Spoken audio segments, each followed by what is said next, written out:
Pour l'éveil, dans la voie de la méditation, pour le Kun Fayakun, avec le Mukadam de la jeunesse. Être au carrefour de sa vie, c'est être à un moment où tu te poses beaucoup de questions. Et en réalité, ce moment, toute personne qui va jamais se poser cette question n'a pas réellement commencé à vivre, mais est dans la survie. Ce moment est une période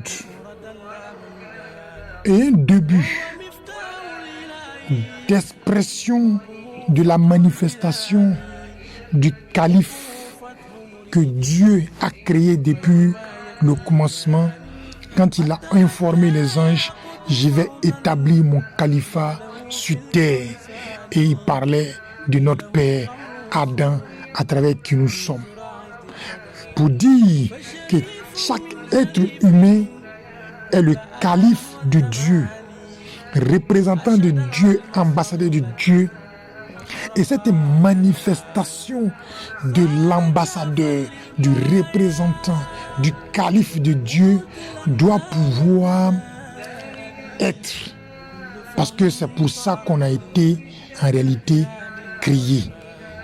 C'est pourquoi notre création édifie Athan Takwin, il nous a créé dans la forme la plus parfaite et il nous a anoblis.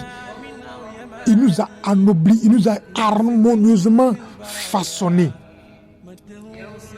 Comment pouvoir comprendre que nous avons été créés pour devenir calife de Dieu? On a été créés pour être représentant de Dieu. Donc agir comme Dieu, manifester ce que Dieu manifeste. Et comment comprendre que nous sommes à un moment de notre vie où nous n'arrivons pas à être ce que nous sommes appelés à être. Nous n'avons pas à manifester ce que nous avons été appelés à être, à manifester. Nous sommes frustrés, nous sommes amers, nous sentons que rien ne bouge. Nous n'avons aucune maîtrise sur tout ce qui nous arrive, tout simplement parce que nous ne sommes pas en train de marcher dans la voie, dans les éléments, dans le système. Comme il dit alors subhanahu wa ta'ala, il dit: je suis là, je réponds à l'appel. Donc il permet à toute personne qui veut être calife d'être son calife, toutefois si la personne répond à son appel. Ce qui veut dire qu'il va falloir marcher dans une certaine norme, dans un certain principe qui va découler naturellement. C'est pourquoi il dit: je ne change pas la situation d'un peuple, d'une personne, si cette personne ne change pas ce qui est en lui. Ce qui veut dire qu'il y a des prérequis, il y a des éléments qui doivent se joindre à l'être humain. Le questionnement d'abord, qui va créer l'éveil, ou pour ne pas dire, qui va créer le réveil, pardon, et pour qu'il y ait éveil, afin de pouvoir être stable, pour atteindre ce que nous avons été prédits, ce pourquoi nous avons été créés, manifester réellement toute la volonté d'Allah subhanahu wa ta'ala, pour n'être que sa volonté, pour voir toutes nos volontés se réaliser. Et cela est possible. Ce dont nous sommes en train de parler, ce n'est pas une affaire d'avoir de l'argent. Parce que beaucoup pensent que c'est une affaire d'avoir de l'argent, la voiture, la belle maison. Ce n'est pas ça. Même ceux qui ont tout ça se posent cette même question. C'est ça. C'est ce moment de questionnement qui a amené notre prophète Mohammed alayhi salam de se retrouver dans la grotte et de revenir comme Rahmatan lil alamin. Pour dire quoi? Chacun de nous détient quelque chose d'unique à partir de l'exemple de notre empreinte.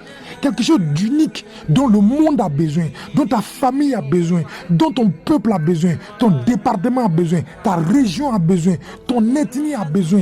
Chacun de nous détient quelque chose qui doit pouvoir être utile à ce monde. Combien d'entre nous le développent?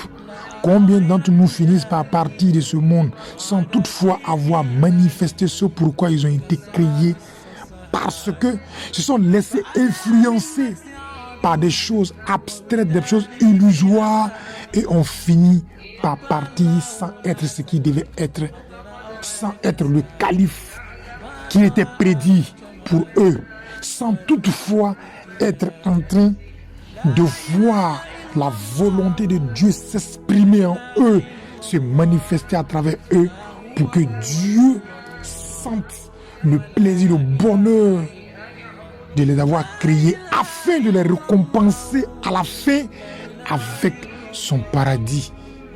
Parce que celui qui n'aura pas atteint, comme l'a dit le Coran, celui qui vient sur cette terre ici et meurt aveugle, va se retrouver Yawm al-Qiyamah aveugle.